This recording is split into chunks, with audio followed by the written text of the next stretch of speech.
Hi, I'm Leo Demetrio. Welcome to Let It Spin, a channel dedicated to discussing, analysing and rating our favourite music and artists and bands who were both prominent and obscure during the period when we were growing up, primarily during the 60s and 70s, and to provide an Aussie slant to both local and international acts and their music.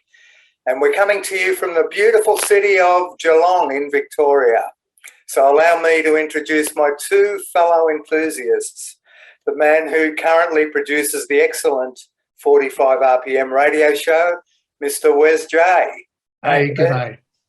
And also we have musician, writer, local music guru, Mr. Martin Forbes. Hi, Martin. Hi there. Hey. Hello, everyone.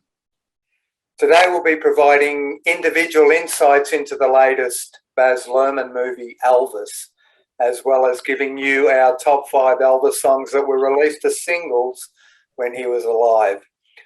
Baz Luhrmann's Elvis Boys. I found it quite an interesting movie, very, very sensory overload for me, but I loved it.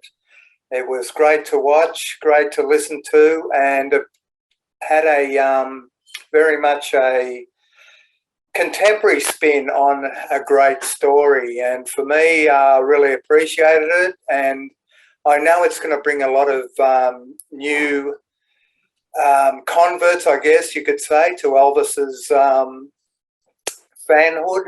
I know that when we were watching it in the cinemas, there were 4 guys in there that were sitting in front of us. I'd say they were in their early to mid-teens. And I thought, oh, here we go. They're going to get bored in the first 10 minutes and start talking, and we're going to have to do the shush business. But they were quiet right through the movie, 2 hours and 39 minutes worth. And my sister had the foresight to go out after the movie and ask them what they thought of it. And they actually thought it was fantastic. So I think we're going to see a lot of a new generation come through of Elvis fans. So I found it quite impressive. I really enjoyed the movie, albeit with a few flaws, which I'll probably either go into or just give a link to a bit later on. So, Martin, what do you reckon? What do you think of the movie? Yeah, as you're alluding to, Leo, just the sensory impact of the thing. One reviewer coined a quite clever phrase, I thought, the old Basil Dazzle. And it's true, Baz Luhrmann has this larger-than-life. He has these particular tics and foibles in his movies, and if you love them, you do love them. But I guess it's his style, and I really enjoyed it. It's I think he played a few tricks on us that were very clever. One of the first things that you hear in the movie, and I hope this isn't a spoiler, if you haven't seen the movie, then just ignore what I'm about to say for the next 3 seconds. But the first voice you hear is Tom Hanks as Colonel Parker saying, "A lot of people blame me for Elvis's downfall," or something along those lines, "for leading him astray. But that's not true," he says. And then the next 2 hours proceeds to prove that it is completely true. So what he's effectively doing is telling you, hey, don't trust the thing that I'm saying or the thing that I'm portraying. And there's a sense in any of these rock and roll biopics, so we've seen the Queen one, we've seen the Elton John movie, and now Elvis, in which they play a little bit fast and loose with the facts and the history to get across a sense of an aspect of the overarching storyline. And I thought the movie did this incredibly. One of the other things that I thought was really intriguing, Austin Butler, who portrays Elvis in the movie, incredible job. And he actually sings a lot of the songs. But I found, for me, when I was watching, the lips didn't quite sync up to what I was hearing. And I'm like, is this, what's going on here? Is he singing this? Is he not singing it? So I had to look it up later to find out, yes, he was singing those songs. And so I think this was a deliberate choice to keep us guessing what was going on. Is this real? do we believe our eyes, or is there a bit of a snow job going on? Yeah, very, very interesting way of putting things across. And of course, late in the movie, there's a particular sequence with Elvis at the piano where you're like, are we seeing real footage here, or is this the actor? Have we gone into real life Elvis now, or is this movie Elvis? Are we hearing genuine Elvis's voice, or are we hearing Austin Butler's voice? And I won't divulge what's actually happening, but director's choices that kept us guessing and kept us enchanted, but also getting across his point. In a way, I'm surprised the film wasn't called Colonel Tom Parker, but the reality was that wasn't going to sell the tickets, was it? Because it really is Tom's story as much as Elvis's story. I thoroughly enjoyed it. Just brilliantly done. Fantastic. Thanks, Martin. What's your take on this movie? Well, I loved it too. But how can you put Elvis's life over so many years, an incredible career, into just 2.5 hours? But it does capture what I think is the salient point, and that is he changed the world through his music. But it wasn't actually his music. It was country music. It was gospel. It was real R&B. It was blues at times. And somehow, and this is part of his legacy, I guess, is that he morphed all of those genres together into one, probably better, or maybe even just ahead of everybody else. What I got out of the movie is that Elvis was an interpreter, a showman, and that he got that from Colonel Tom Parker, being the showman. And what he understood, or what I think he learned from Parker, is how to sell the song. And there's very few people who can really do that as well as what Elvis Presley did. Now, there's one exception, of course, to this, and that's the song If I Can Dream, where he captured the mood of the day. He wrote this, captured the mood of the day, and he was wishing for a better world. You know, it's very reminiscent of Martin Luther King Jr., and it's certainly one of the most moving parts of the film. And as both of you are reflecting, you've got hit after hit after hit. And it does do one thing. It makes us curious again about Elvis. Yes. And this is really very, very smart. So let's have a look at it. So contrary to the old catchphrase, Elvis has left the building. Well, he actually hasn't. You know, he's back. And in just 2 weeks, that movie grossed $126 million. Good investment. Gee, I wish I'd had, put in, a few bucks onto that. Now, thanks to the movie, here's something interesting for you. Thanks to the movie, Elvis's estate has doubled in value from $500 million to almost $1 billion. Wow. Okay. Yeah. That is the level of curiosity that's happened. Now, in addition, here's some other things. Elvis has gained 1.9 million monthly listeners on Spotify. Oh, that's interesting. 43 million YouTube channel views and 63.2 thousand Instagram followers as a result of the movie. Wow. Yeah. Now, the song from the soundtrack with the most engagement, well, there's two really, CeeLo and Eminem's The King and I. That's had 6 million streams.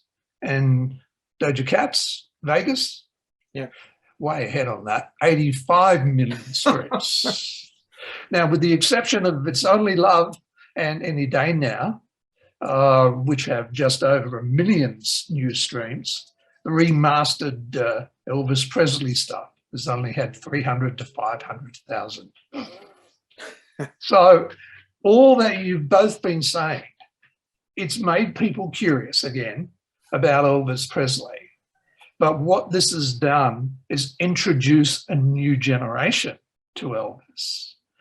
And what they've done, thanks to Eminem and all these, it's created this, the artists of today have begun embracing Elvis, obviously for money, but in terms of we have now moved into a place where young kids that you were talking about, Leo, who are coming out of the theatre, who were engaged with Elvis, and now engaged with Elvis through the new artists. And maybe that's the whole benefit here. We've created real engagement. I think that those artists provided an incredible part of the movie experience.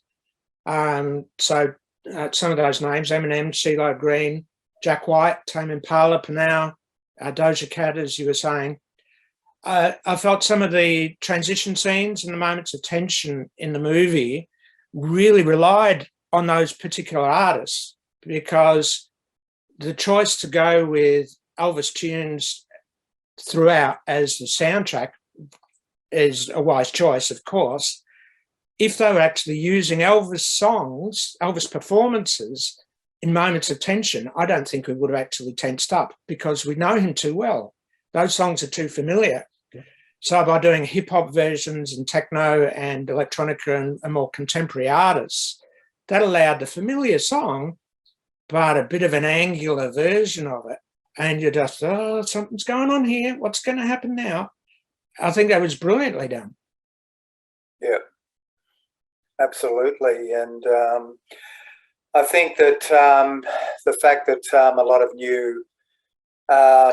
a new audience is coming to Elvis is fantastic, and looking forward to seeing what gets produced out of this movie, apart from the 4-hour director's cut that we're expecting, which I'm keen to go and see. Might be a little bit down the track, but yeah, it better happen. Yeah. Well, Leo, I'm going to ask you here. You're the man who really loves the original versions. Yeah. And you have, from my memory, not taken a real shine to the things that were done with Cirque du Soleil and some of the other remix projects that have done. I'm a little surprised that you've warmed so strongly to the, shall I call them, cover versions, yet with the remixes, you have just not enjoyed those anywhere near as much as these covers. Yeah, that's true, Wes. It's just interesting that in the context of watching the movie, as Martin was saying, it had an impact, and I really enjoyed it from that perspective. Now, I haven't had a good listen to the actual soundtrack by itself as yet, although I have heard a little bit. I may have a different opinion outside of the movie, but within the confines of the movie itself, I was just, I don't know, both gobsmacked and actually enjoying what was going on and appreciating those covers within the context of that movie. So, yeah, I'll have to let you know how things pan out in terms of the soundtrack, because I'm definitely waiting for the physical version to come out. I know it's available on the streaming services, but I'm looking forward to getting the actual product and sitting down and having a good listen, because let's face it, I'm not really a Panau fan. I've listened to enough Panau to know that Panau's not for me, but Eminem and a few of the others, I can handle no problem. So, yeah, I'll have to get back to you on that one, Wes, but you're right. Traditionally, I don't really like the remixes and stuff that have been done on Elvis songs themselves by Elvis. But with these artists coming through and putting a spin on it, if you like, I really enjoyed it within the confines of the movie so far. So. Can I mention something else that really hit me like a ton of bricks? When I was a little child, Elvis music was just a part of our household. And my mother, who was a teenage fan of Elvis, and when she was growing up, would tell me stories of how he would get censored on the television, and they put a screen from his waist down so you couldn't see him gyrate and things like. And I'd think, how ridiculous, how silly.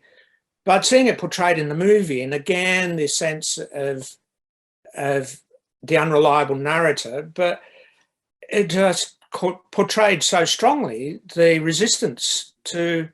Obviously, there were people who were funding and facilitating his rise to popularity, but the resistance of the media, from the media gatekeepers, and the desire to water down what he was doing, I thought that like, it really hit me what it must have actually been like. And so, how long was it between his rise, like maybe his signing to RCA, to him going into the army? Was it 3 years, 4 years? January 56, he recorded Heartbreak Hotel, and he went into the army around March of 58. So 2 years. 2 years. And just the shock to popular culture, particularly in America. But once he'd been in the army, Frank Sinatra talking to the newspapers about what a threat he was, and what junk all this rock and roll music is. And then 2 years later, he's hosting a Welcome Home Elvis television show sponsored by Timex. So the culture shift, it was like, this man is evil to this man is our hero, and he has served the nation, and welcome home. And he was the good boy, and the culture had changed, and now he was acceptable. And it was, young bucks still to come, such as the Beatles and all their ilk, who are going to be threatening again and shift the culture further. But it takes one cultural crowbar, if I can put it that way, to make a change in people's thinking. And what an incredible thing he did to bring African-American culture and, so many diverse influences, as Wes alluded to, into the mainstream. That was amazing. Yeah, absolutely. And that was highlighted brilliantly in the movie, and that was one of the real appreciative moments that I had, the way Baz actually weaved all that into the narrative. Anything else, guys, that you want to discuss? Or I just thought I'd mention that there were quite a few Bazisms that came in that weren't actually 100% factual, but I let them slide because the movie was so well done. Well, in a sense, he foregrounded, hey, don't trust the thing I say. Yeah. But again, he's a carny barker. Roll up, everybody. It's the greatest thing you've ever seen, or your money back. And it's like, don't try and get your money back, mind you. Yeah, exactly. Yeah. I was going to delve into a few of the things, but during the week I was on YouTube and watching a few reviews of the movie just to see their take on it, and I stumbled onto Billy Smith, who actually has a channel called Elvis Fans Matter, and he's Elvis's first cousin, and he and his wife were on reviewing the movie, and they did it in 3 parts. And you got so much insight into Elvis and the things that were done that weren't, let's say, entirely accurate. And it's probably worth checking that out. So I thought I'd put the links to those episodes from Billy Smith in our description, so that people can go out there and check it out for themselves. And there are quite a few things that aren't spot on.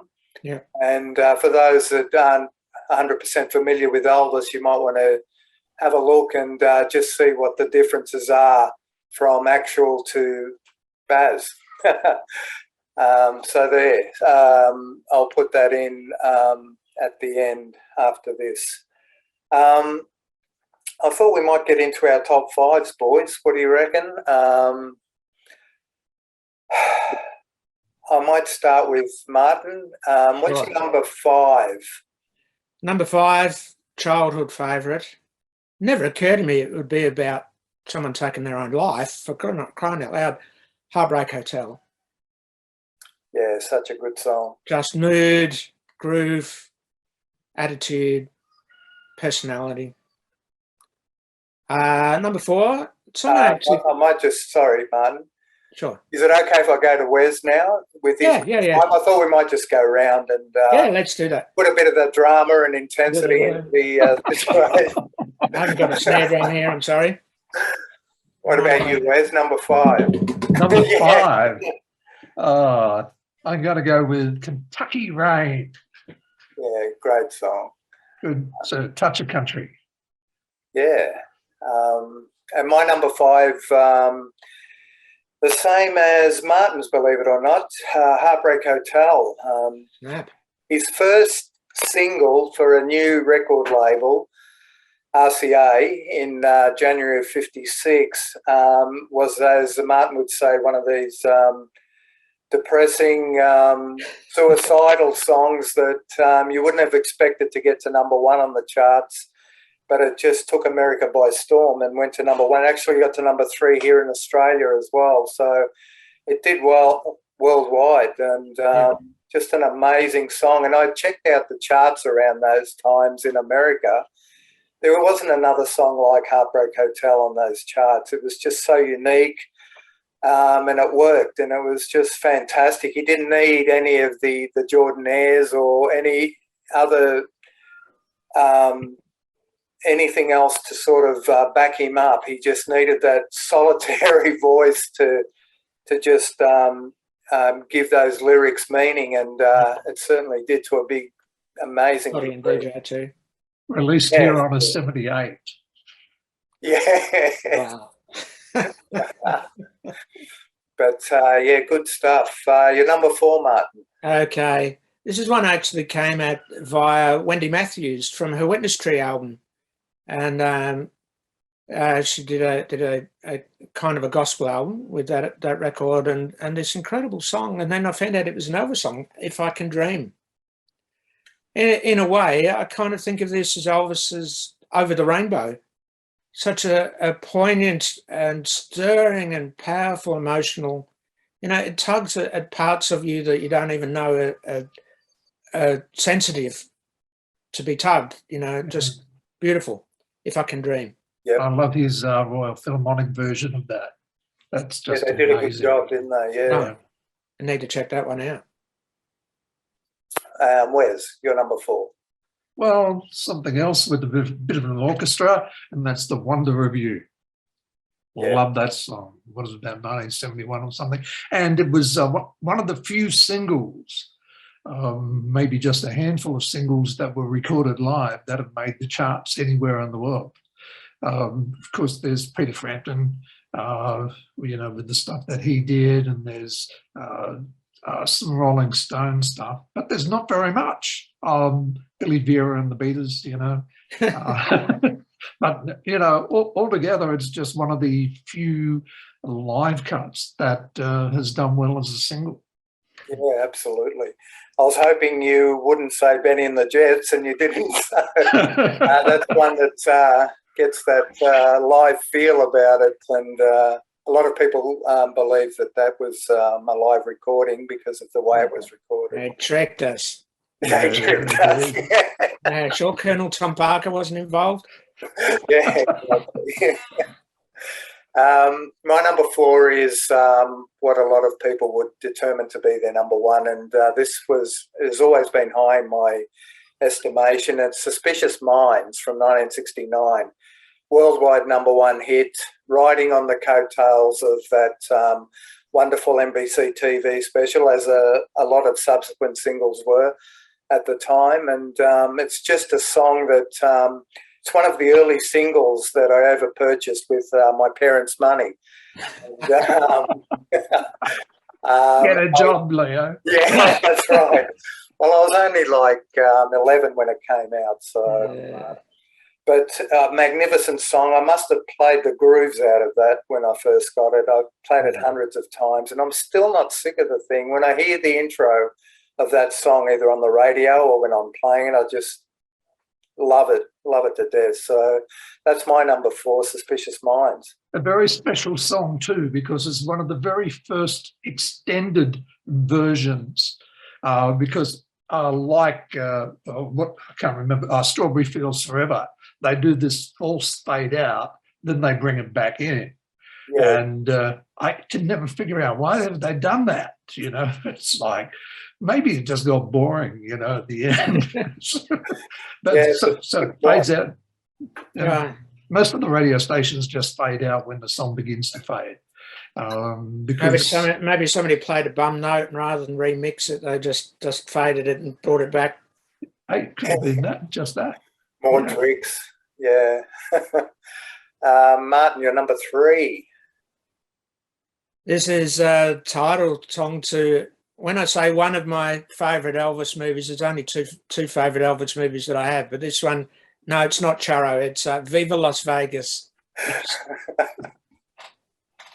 I did see Charo as a young man. My family had just moved to Australia from the UK, and it must have been 70 or 71. And I think Charo came out in 68 originally. 69. Okay. 69. So, well, you know, maybe it was 69 when we saw it. But the idea of an Elvis movie where he's not singing in the film was a bit of a novelty. And, of course, he had a beard for that movie. So I would have been 8 years old probably. And I'm like, oh, wow, he can really act. You know, so I thought it was Tom Brown. That's a stretch. Let's not you know, revisit that one. Well, Viva Las Vegas, just Elvis and Anne Margaret. You can't go wrong. Enough said. Yeah, a good double-sided single with What I Say on the other side as well. Yeah, all right, Charles. Yeah, great song. Yeah. Where's number 3? I've gone with It's Now or Never. Yeah. My number 3, the best-selling Elvis Presley single of all time. Is that right? Yeah. Well, according to various websites and those who are into Elvis more than we all are. That's based on the old traditional Italian song, O Solo Mio. Yeah, that's exactly right. Yeah. Just great. Good on him. Of course, there's a number of other songs that have that sort of same background. Yeah. That Elvis did, and again reinforcing the fact that he was an interpreter rather than an originator. Yeah. Good point. My number 3 is In the Ghetto from 1969. Always been up there. Fantastic song, brilliant message. Also number 1 hits left, right and centre in Australia, in the US, and it's just a magnificently written song. I believe Mac Davis wrote that one, and it's just got a fantastic message, and Elvis delivers to perfection. I love it, and I still love it. Probably still will for a long time to come, because it's just one of those songs, I guess, a bit like If I Can Dream, with something to say, and that will stand. Social conscience. Yeah, that's right. Yeah, exactly. Yeah. And that's another one that came soon after the 68 comeback special. Top song. Martin, you're number 2. Well, this is one from pretty early on that puts a lie to this myth that he was just a force of nature. It shows that he could really, really sing. He really knew what he was doing as a vocalist, and that's Can't Help Falling in Love. Yeah. This was, one of the soundtracks to our household when I was a little boy, when I was tiny. I'll always have a soft spot for that one. Beautiful. Yeah, another movie song as well, which is a lot of people have heaped a lot of rubbish on his movie songs, but you've already highlighted 2 that are top standard songs from his movies. Well, 3 if you want to include What I Say. Well, ZZ Top did not do a cover of Can't Help Falling in Love, as far as I know, but they did with Viva Las Vegas. So Yes. I'd love to hear him try. Yeah. Maybe I wouldn't. Where's your number 2? Yeah, that's my number 2 as well. And again, you know, just picking up on what we were talking about with the previous song, It's Now Never Been, from an Italian song. This is from a French song, Plaisir d'amour. And so just a wonderful love song, originally composed in 1784 and then recomposed, obviously for, well, you just alter a few notes, you know, and you can get, you know, the copyright again instead of it being in public domain all these years. So always record a good song, even if you've got to change a little bit. Plaisir d'amour, Can't Help Falling in Love, my number 2. And yours? My number 2, Wes, is a song that's a little more obscure, but it's always held a place in my heart, and it's from 1971. Elvis's career began to go down a downward spiral as a result of not charting very well, and it's called "I'm Leaving," and it was released around mid-71, and it was one of the singles that didn't actually have a picture sleeve. So RCA decided to go cheap. I don't know if that had a bearing. I don't know if that had a bearing on how the single I think it would. Yeah. But it was one of the songs that occasionally got airplay. I was living up in Sydney at the time and waiting for it to firstly get airplay after I purchased it. Started getting a little bit of airplay on one of the radio stations, and it was bubbling under in Sydney, but didn't quite make the top 40. And I was devastated because I thought it would get to number 1. That's how good I thought this song was. I'm Leaving is my number 2 favourite song of all time for Elvis. Martin, how about your number 1, mate? Number 1. Now, I did do a bit of research on this one, because there was a little bit of controversy. Blue Moon. Yeah, some good controversy there, yes. So it was on a 45 in Australia. It was on an EP. It wasn't on a single, but no, it was on a single in the UK. So I was born in the UK, so I'm claiming it. I'm having it, right? That's okay. Yeah, trust me. So just unlike anything, not just from Elvis, but unlike anything from anybody, it's just spooky. This spooky little kind of hypnotic ditty, and then he goes into this falsetto, just sends shivers up your spine when he does ooh in his high register. But just gorgeous, absolutely mesmerizing. That's my number 1. Yeah, amazing song.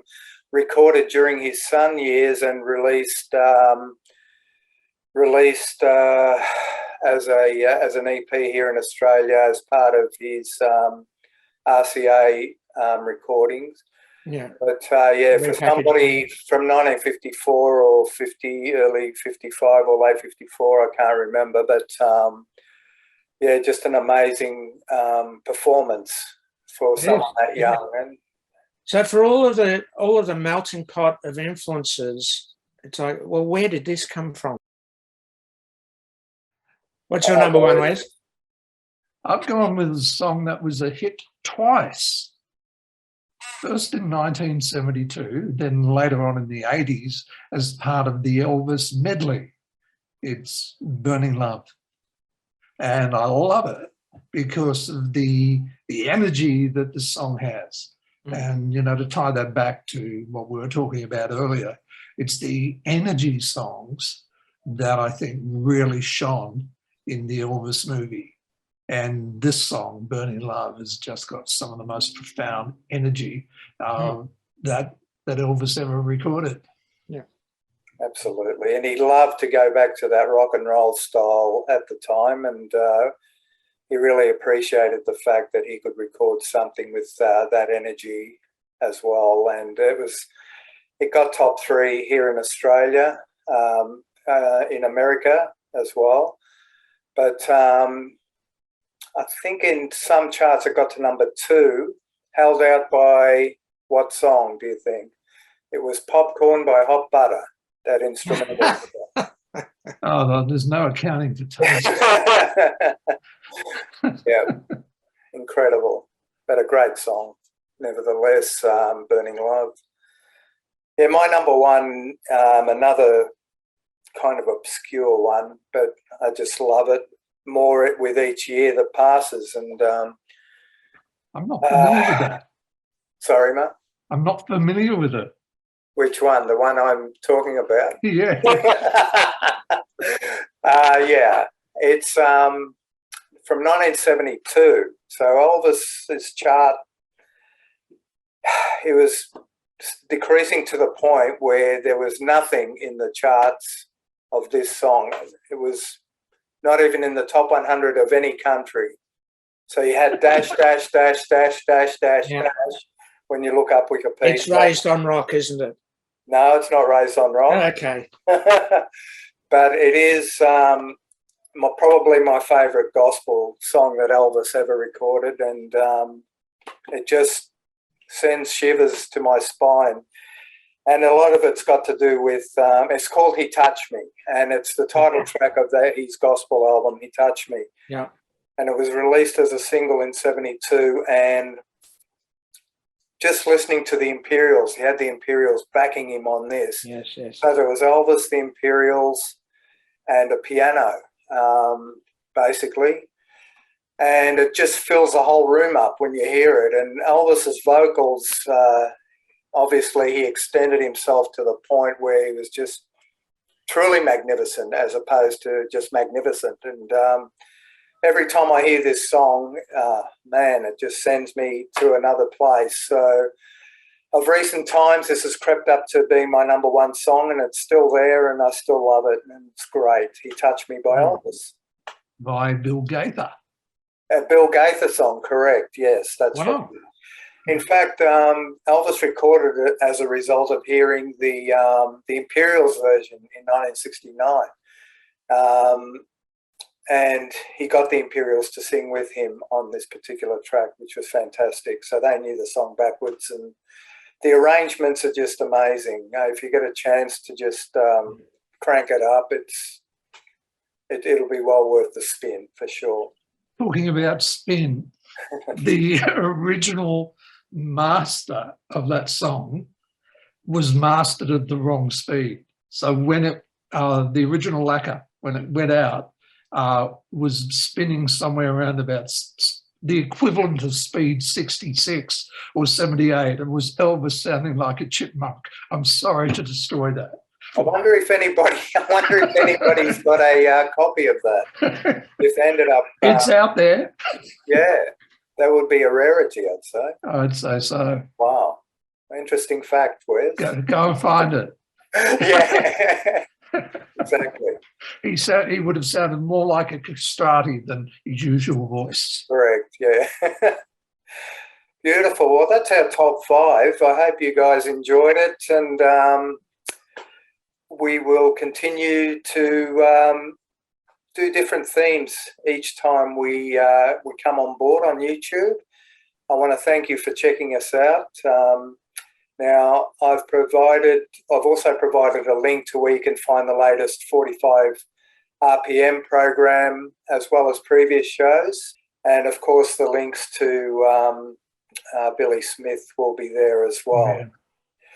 And also just please add your comments as well, letting us know your thoughts on the movie, and maybe your top 5 Elvis singles as well. Be really interesting to get your spin on things as well. And I hope you guys enjoyed today's offering. If so, we'd love it if you could give us a thumbs up and to subscribe to Let It Spin. That would be fantastic. We'll see you next time.